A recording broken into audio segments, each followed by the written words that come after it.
C'est-à-dire, nous sommes dans une époque où, finalement, on a compris que l'État, à la suite de la proposition de Keynes, devrait intervenir pour fixer les prix, pour contrôler le chômage. C'était les objectifs de Keynes. Maintenant, Reagan et Thatcher, ils décident de libérer les prix, tout simplement. Politiquement, ils disaient que c'est bien pour favoriser l'économie. Nous sommes donc dans une période véritablement, dans un tournant historique, véritablement important. C'est-à-dire, nous sommes à la fin des années 80, ou au début des années 90, 1980 à la fin, et au début de 1990. Dans cette période, nous assistons à un changement radical dans le domaine de l'économie et le statut de l'État. Avant, je viens de dire qu'avant, l'État était important, welfare state, État-providence était important, évidemment, n'est-ce pas?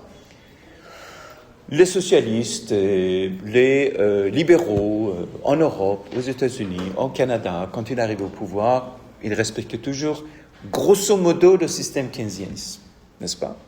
Grosso modo. L'État doit être là, intervenir. Mais dans un moment donné, donc, Thatcher de l'Angleterre et Reagan des États-Unis décident de changer ce système. Alors, le premier acte de la mondialisation, c'est le début de la mondialisation. Le premier acte de la mondialisation, c'est libérer les prix. Libérer les prix. Bon, aujourd'hui, je voudrais maintenant développer cette étape, c'est-à-dire comment et par quel biais, par quelle étape nous avons transféré le siècle. N'est-ce pas? Parce que c'est tellement important. Comment nous avons passé du XXe siècle vers le XXIe siècle. Quels sont les éléments les plus importants, et notamment dans le cadre de notre cours, bien sûr. N'est-ce pas? Mais quand même, pour bien comprendre, vous devez d'abord comprendre les 4 étapes que je vous ai décrites, au moins les 3 mercantilistes, tels que j'ai expliqué, et par la suite, le libéralisme d'Adam Smith, que les États ont accepté, etc., ça a été développé, et la Première Guerre mondiale, nous avons dit tout ça, et la 3e période, après la Deuxième Guerre mondiale, c'est-à-dire 1945, où le système d'État-providence, welfare, a été, grosso modo, accepté par la plupart des États. Pour ceux qui ne connaissent pas tout ça, parce que tout ça, j'ai expliqué un peu plus en détail hier. Vous avez le texte par rapport à tout ça dans la plateforme jour 1. Vous pouvez regarder et donc étudier un petit peu plus. Maintenant, on est au stade d'un changement. Encore une fois, transformation de l'époque, transformation du siècle. N'est-ce pas? Bill Gates était invité à TF1, le canal très populaire à 20h, le premier jour, le 1er janvier 2000, le début du 21e siècle. Le début, c'est important. Bon, on lui pose une question. 20h, tout le monde écoute, le premier jour, janvier, on va voir ce qu'il dit. On lui pose la question, quel est ce 21e siècle que nous entrons aujourd'hui? Quelles sont les caractéristiques les plus importantes? Il a dit technologie pas chère et léger. Que tu peux mettre. Technologie pas chère et léger. Pourquoi tu ne viens pas ici? Viens ici. Viens. Gentiment en bas. Je ne peux pas hurler. Technologie léger et pas cher. Ça, c'était à l'époque. On n'avait même pas de téléphone portable. Mais il a prévu. Il a dit, ça va venir, n'est-ce pas? Cela dit, quelque chose d'important est en train de passer. Je vais décrire l'entrée au XXIe siècle par 4 éléments, les plus importants. Et je reviendrai sur la question de l'État. N'est-ce pas? 4 éléments, les plus importants. Le premier élément, c'est évidemment la mondialisation. Parce qu'il n'y a pas que la mondialisation qui a fait changer les choses. Non, il y a d'autres éléments, 4 éléments. 4 éléments au minimum, sinon il y en a plus. Le premier élément dans cette transformation, n'est-ce pas, c'est que finalement les soviétiques, l'État, l'Union soviétique qui a été créée, qui a donc dominé l'Est, l'Europe de l'Est pendant 60-70 ans, est tombée en échec, carrément, n'est-ce pas? Et nous assistons au déclin du communisme, en quelque sorte. Donc l'espoir de la plupart des intellectuels de l'époque, n'est-ce pas, qui étaient, pensaient qu'agir contre le capitalisme, établir une société donc juste pour libérer les individus de la domination du capitalisme, tout ça, ça aboutit à pas grand-chose. Encore une fois, je suis en train de décrire. Je ne porte pas un jugement. D'accord? C'est chacun, vous pouvez juger. Est-ce que c'était correct, pas correct? Ça, c'est votre choix. Ça, mon rôle, c'est décrire la situation et ne pas juger la situation. Donc, le déclin de l'Union soviétique était un événement majeur dans la perception philosophique des intellectuels, des écrivains et des militants sociaux, puisque, dans le fond, la gauche de l'époque n'acceptait pas la propriété privée. C'est ça, le plus important. C'est-à-dire que dans la confrontation de Marx avec Adam Smith, ou avec les libéraux, était l'idée de la propriété privée. Marx était largement inspiré par Proudhon, si vous connaissez Proudhon, qui était juste avant Marx, qui disait que la propriété privée, c'est du vol. C'est très important. Nous sommes à l'époque du 19e. C'est du vol, donc il ne faut pas. Par conséquent, nous avons compris que finalement, maintenant que les soviétiques, donc la fin des soviétiques, beaucoup d'intellectuels de gauche ont accepté la propriété privée, tout en gardant les inspirations socialistes. Mais ils ont accepté quand même le capitalisme, puisque c'est ça, l'idée de propriété privée. Ça, c'était le premier élément. Le premier élément, donc, c'est politique.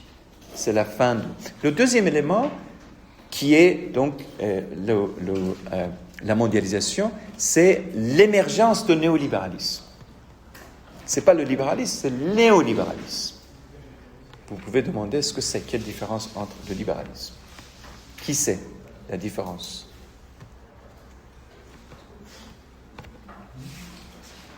Entre le libéralisme et le néolibéralisme. Dans le néolibéralisme, en fait, l'État, si vous êtes fort, vous restez avec vous restez, et si vous êtes faible, vous disparaissez. Ça, c'est le néolibéralisme. Et le libéralisme, c'est tout à fait le contraire, en fait. Tout à fait le contraire. Pas le contraire, mais ça dit que l'État est là qui fixe les règles du jeu et chacun doit se soumettre aux règles. D'accord. Y a-t-il encore d'autres interprétations? Oui, bon, considérons que on connaît le libéralisme maintenant.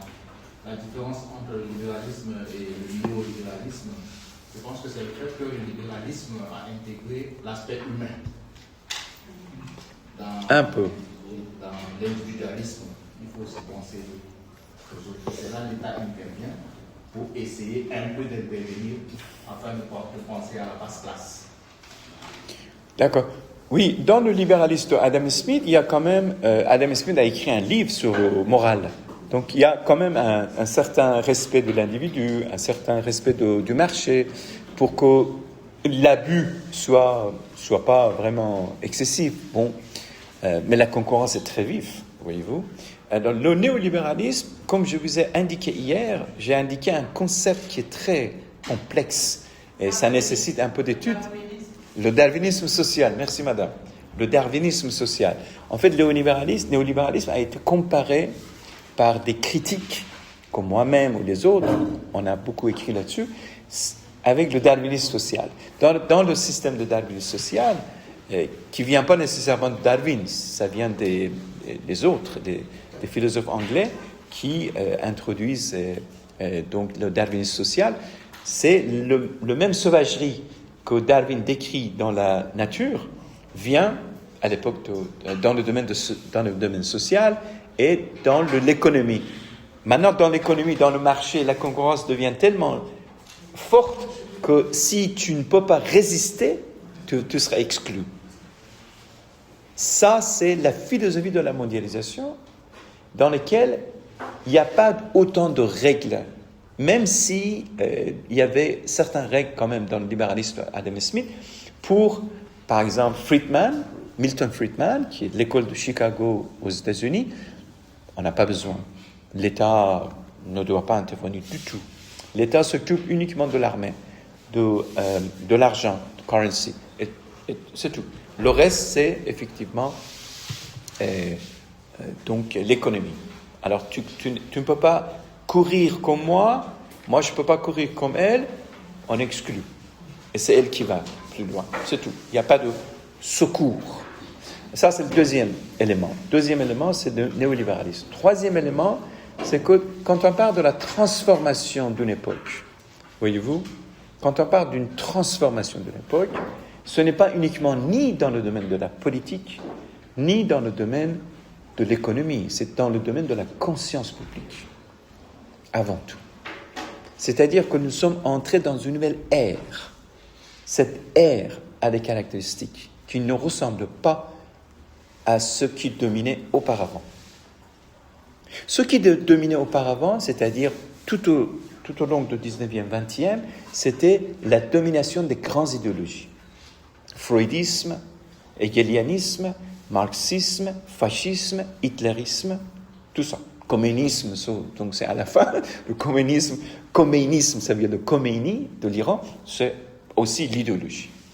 Alors, l'idéologie, dans le fond, pour ne pas entrer trop dans le détail, l'idéologie, dans le fondement de l'idéologie, il y a la vérité absolue. La vérité absolue. Tu ne peux pas... Si tu veux détruire l'idéologie, il faut détruire la vérité absolue. Là où, dans la vérité absolue, toi et moi, on n'a pas beaucoup de rôle. La vérité est déjà établie et c'est le leader. Que ça soit Hitler, que ça soit Staline, que ça soit Khomeini, que ça soit Mussolini, que ça soit n'importe. C'est lui ou elle qui décide. Ça vient de lui. N'est-ce pas? Dans la philosophie perse, il y a une philosophie qui vient de Farabi. Farabi, c'est le deuxième après Aristote, philosophe. Il a créé un Madina. Madina, c'est la société pyramidale, là où il y a différentes couches, comme Platon constitue la politique. Et à la tête, c'est imam. C'est imam qui est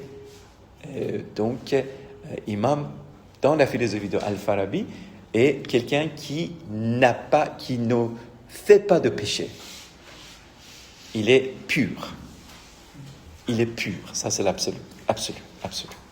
Alors, dans la transformation de la conscience, telle que je vous dis, quand on passe d'une époque à une autre époque, il s'agit avant tout, je répète, il ne s'agit pas véritablement de la politique ou de l'économie, etc., de la consommation, de Fordisme ou des... Non, il s'agit de la conscience.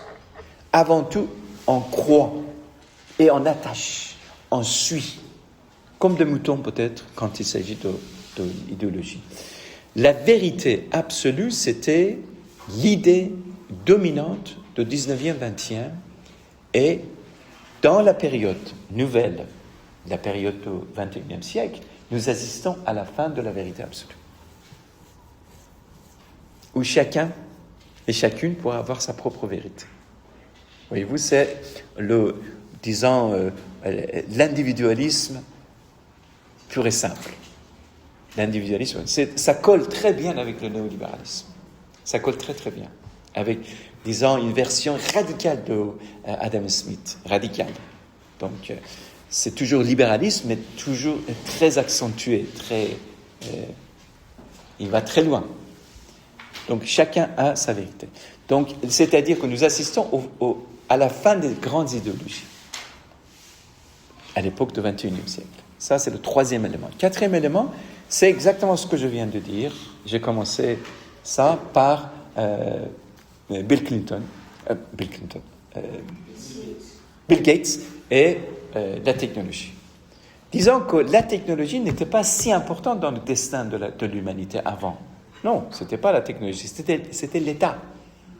Disons que l'existence de l'humanité, dans les époques anciennes, se réduisait dans le body, dans le corps de l'État. Quand on parle de l'histoire ancienne, on parle des grands empires, où les individus sont des soldats qui donnent leur vie pour l'empire. On n'a pas le concept de société dans les grandes, disons, dans l'époque ancienne. Même dans le Moyen-Âge, on n'a pas de société. Société, c'est-à-dire société civile, où il y a des individus qui font des associations indépendantes de l'État. Ça n'existait pas. Il y avait l'empire, la tête de l'empire et l'armée. Tu veux vivre, tu dois rejoindre l'armée. Sinon, tu seras juste autour de la ville, tu vas avoir un petit salaire, tu continues ta vie dans la pauvreté, c'est tout, tu vas mourir. En fait, l'individu n'était pas véritablement compté, n'est-ce pas? Et maintenant, avec donc cette transformation technologique, l'individu est compté. C'est la naissance des réseaux virtuels. C'est-à-dire que, comme je vous ai dit hier, à l'époque, on avait une télévision qui était énorme, comme à la taille de cette table, là où il y avait de grandes lampes, de grandes diodes, résistance, tout ça. Maintenant, tout ça, c'est digital. Digital, c'est léger. Léger, c'est-à-dire, ça peut être accessible à tous, et digital, et pas cher. Tout le monde peut avoir. Ça colle aussi à la fin de l'absolu, la vérité absolue, parce que chacun entre dans le marché, peut entrer dans le marché de la bourse et agir tel qu'il fallait. Alors ça, c'est 4 éléments, l'avènement du monde virtuel, l'avènement de la technologie digitale, qui change la caractéristique de leadership. Et ça change aussi la caractéristique de l'État. Maintenant, je reviens de l'État. Leadership n'a plus le rôle précédent. Un leader ne peut pas être à la tête de la pyramide comme avant. Avant, un leader, c'était à la tête de pyramide. Si vous connaissez François Buck, je ne sais pas si vous connaissez, François Buck, c'était à l'époque là où la mondialisation a commencé. La mondialisation, c'est le libéralisme, tout ça, c'est pas socialiste. Mais François Mitterrand, en France, n'est-ce pas? François Mitterrand, c'était le premier qui a commencé à privatiser.